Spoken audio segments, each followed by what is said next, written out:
guess I'm still in school. These people testing me, but disrespecting me, I will respond aggressively. A long day, short fuse, and the worst smoke. My temper red hot, I will get these boys blue. Hard living got me feeling very selfish. Crab in a bucket, trying to crush these other shellfish. Get a chip up on my shoulder, man, I carry boulders. I don't know how to control them when they get to rolling. And people pop off at the mouth, I try to keep it cool. But all I wanna do is fix it. Troubleshoot.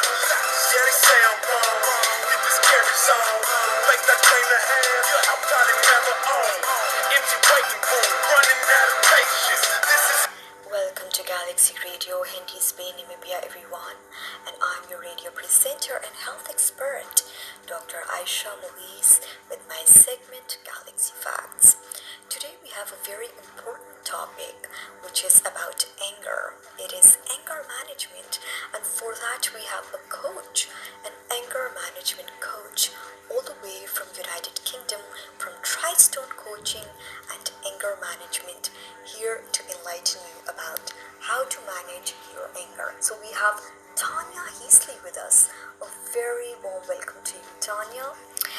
Audience, Tanya will start from scratch, and that is she will be letting you know of what is anger, what happens inside the brain when you get angry, the pathology, what are the different types of anger, what are the stages of anger, what are the neurotransmitters or hormones responsible for anger. Can you manage anger with medications? Could you do it through vitamins? What are the different exercises through which you could manage your anger? What is anger management tips, and lastly, how to manage children being affected by adult anger. So you have a lot to listen on this topic, so let's take her in for this. All right, yes, Tanya Heasley. Nobody better get in my way. Nobody better get in my way.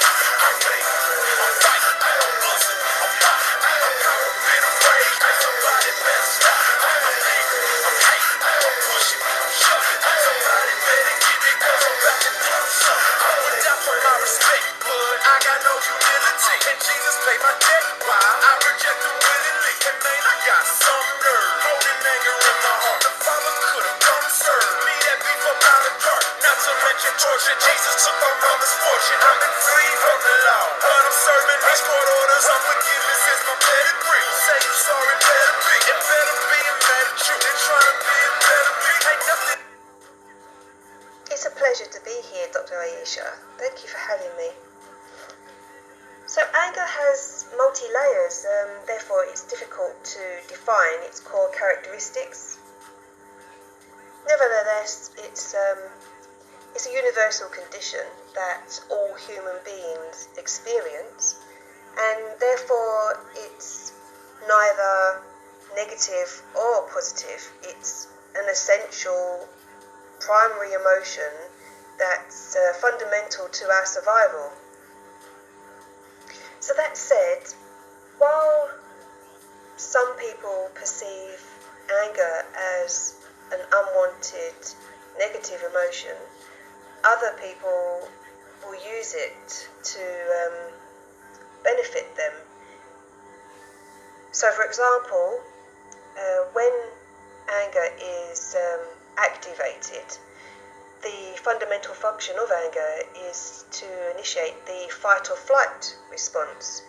And what this means is that the brain is preparing the body to react to a perceived threat.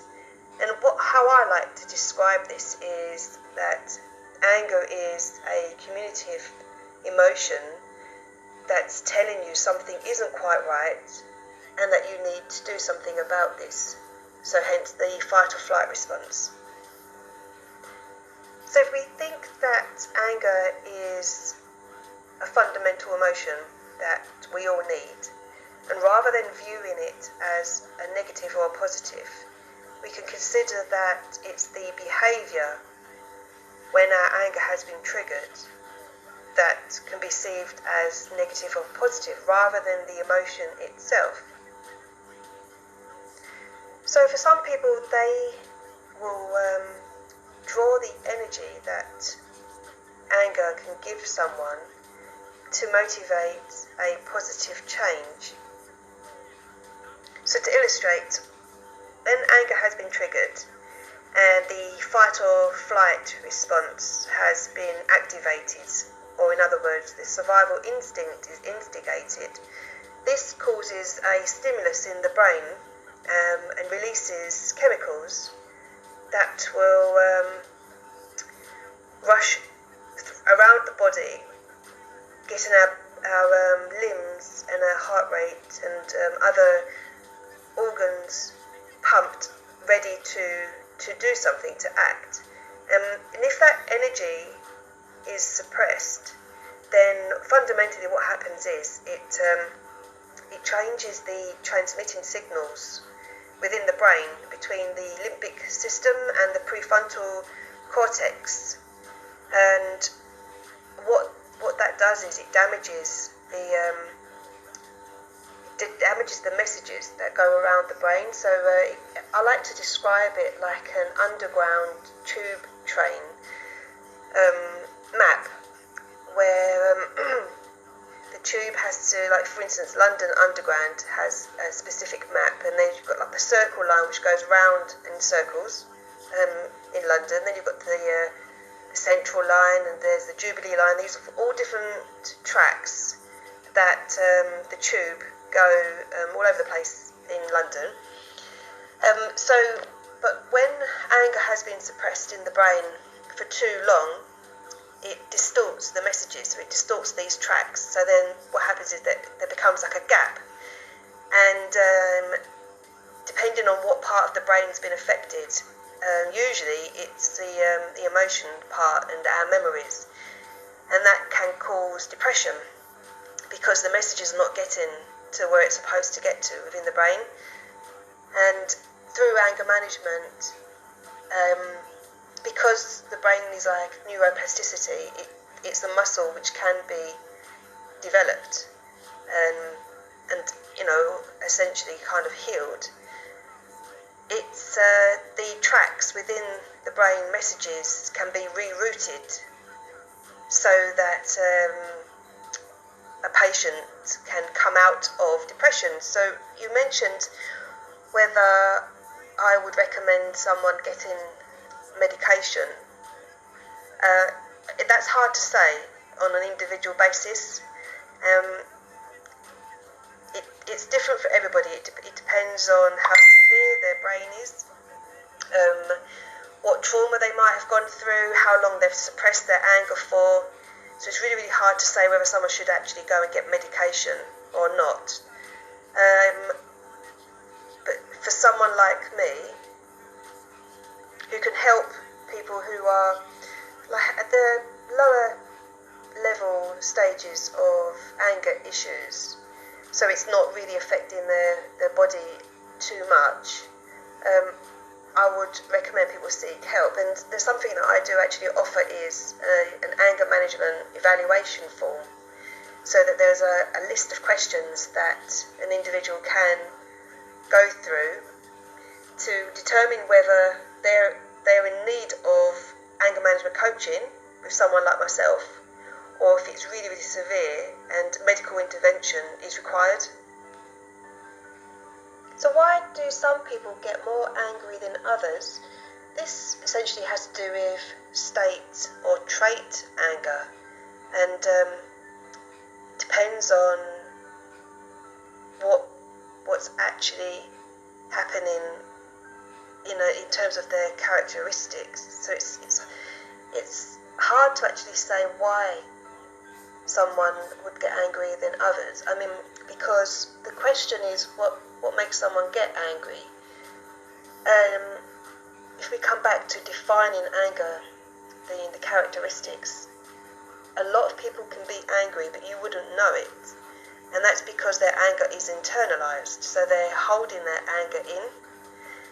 And that could be because it's their trait, or it could be because something external has stimulated their anger, and because perhaps they've learned that they have seen it as a bad thing. So for instance, in my case, I've witnessed adult anger, and so I should have learned that anger should be expressed aggressively through shouting and smashing up things and hitting people, but that's not in my character. And so I've also witnessed it in the sense that I don't like it, and I think it's bad. So rather than expressing my anger externally, I've suppressed it. But through all these years and all these experiences I have with anger, my anger is trait. I am naturally an angry person. I should essentially display my anger in an aggressive manner, but I don't, because my own character and personality had perceived it when I was a child as being bad, and I wanted to be seen as doing good. However, I remember when I was younger and I couldn't contain my anger for any longer, and I would just let it out and fight, and I actually liked that feeling of releasing the anger, and there was no cognitive sense of the consequences of what I was doing, which was another thing of why I went into anger management, because it shocked me a little bit. I remember thinking, like, I could have turned out really, really bad. So I use a lot of my own experience of how I've perceived anger in my own life with my work too. So the symptoms of anger can be different for many people. Essentially, what happens is when your survival instinct's been kicked in and anger has triggered that, some people might feel a rush of heat throughout their body, and that's because the chemicals have been released. Essentially cortisol, which is the stress chemical, and it's getting you ready to run away or fight. So you might feel that as a heat, and then other symptoms could be a headache. You might be carrying it around in your head. Some people may feel stomach cramps, so that they hold their anger around their torso. And then some people may feel that they're not in the world, like they're not in the present moment, like everything's surreal, like they're completely detached. So the symptoms of anger can be different for many people. And also, one symptom, you may, for instance, have the heat rushing through your body one time, and then another time you might just get headaches. And so therefore it can be different at different scenarios, depending on whether an individual has suppressed their anger for a long time or not. And the different types of anger is how it's expressed. So anger fundamentally it's the same. It's triggered by a perceived threat, and it's subjective. And how it's displayed is in the form of communication. So remember I said that anger is a communicative emotion, telling you within that something's not quite right and that you need to act. So then when you act, you communicate that anger outwards. So for instance, someone may express their anger aggressively, so they might shout and swear and assert themselves in an overpowering way. And in contrast, another type of anger would be passive. So they just allow people to dictate to them, to walk all over them, to ridicule them. That type of anger would then be internalized. And then the other type of anger is passive-aggressive, where they use sarcasm as a way of telling someone that they're angry and upset, because they don't really want to upset them, but they're angry, so they'll come out with a sarcastic remark, and that's what passive-aggressive is. And my aim working with my clients is for their anger to be assertive. So assertive is where you can say to somebody, I'm angry because you've done this to me, and what I want is for that to stop. That's being assertive. There's no voice being raised, there's no ignoring it like a passive person may, and there's no sarcasm either. Acetylcholine is the neurotransmitter that essentially triggers muscle contraction and the excretion of hormones when anger is triggered. So one of the hormones would be epinephrine, which is also a transmitter, and this is responsible for the fight or flight response. Another word for that would be adrenaline. So these are essential hormones and neurotransmitters that we all need. And if there's too much stress, we can create too much cortisol, which can essentially decrease serotonin, which is the hormone that makes us happy. And if serotonin has been decreased, this can actually make people feel more angry, and they have the risk to increase their aggressive behaviour and ultimately lead to depression. So coming back to the, what anger styles and different types of anger, whether it's healthy or not, or the state or trait anger, stress can actually play a role in making anger worse. I agree that vitamins is really, really good for mental well-being, and especially vitamin B12. There's probably a lot of people in the population who may have a deficiency in vitamin B12, which can create anemia, which is like an iron deficiency. And there are some links to suggest that a deficiency in vitamin B12 can lead to depression, which then can affect anger ultimately too. Okay, so one of the mental illnesses that can cause anger is intermittent explosive disorder.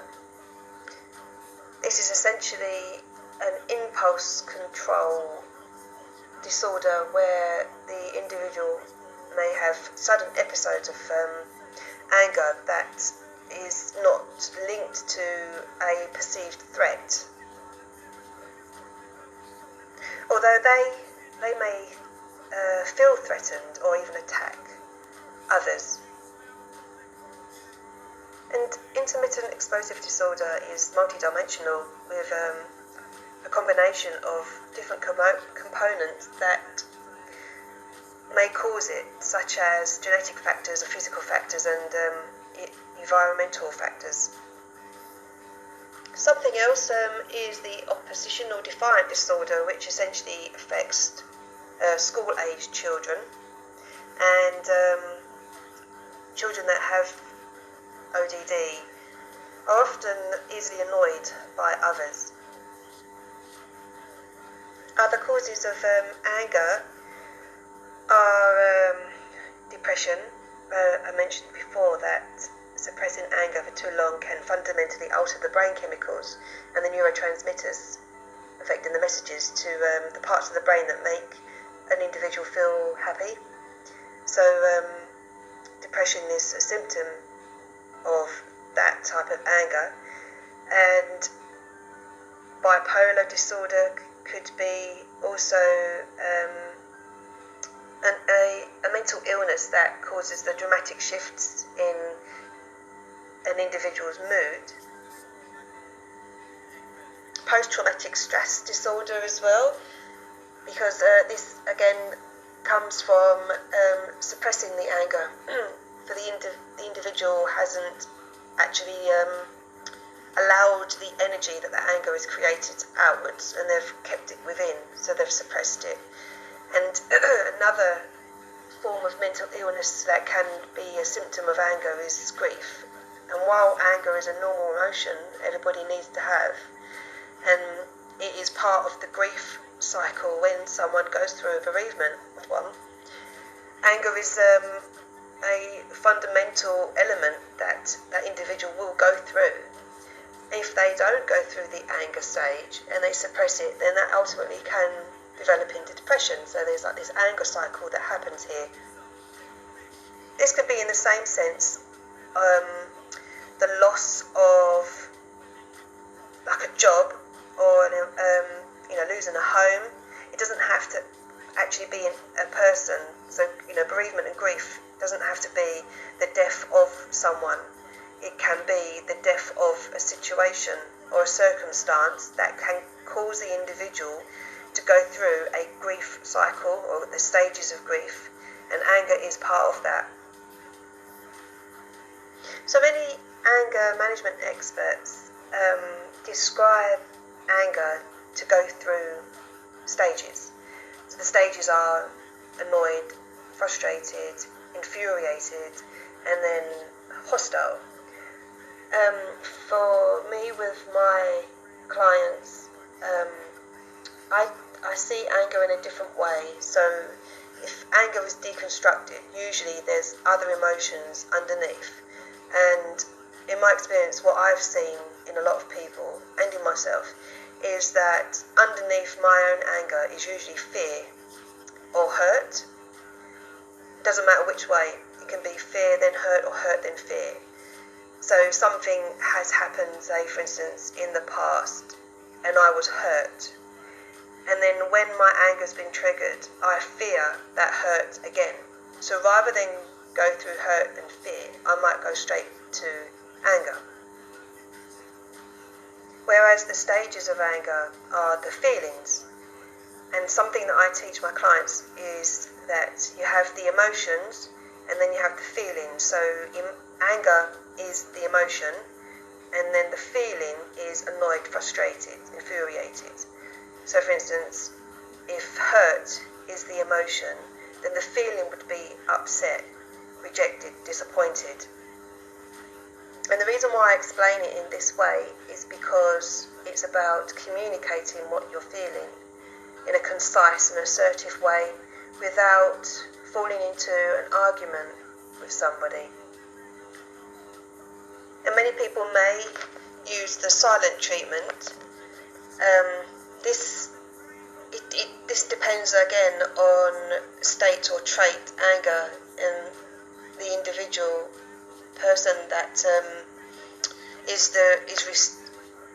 responding to a silent treatment might actually amplify their anger in an even more hostile way. Giving someone a silent treatment is a power, and it's a negative power. It's not assertive, and it doesn't serve either. The best way for those who, when their fight or flight response has been initiated, they might go into a freeze response where they don't know what to say. So that could be perceived as giving someone the silent treatment. So for instance, and a couple is having an argument, and the wife, for instance, her fight or flight response has been initiated and she is in the freeze response. Her husband may feel that she is giving him the silent treatment, but actually what is happening is she is unable to speak because she is in freeze mode.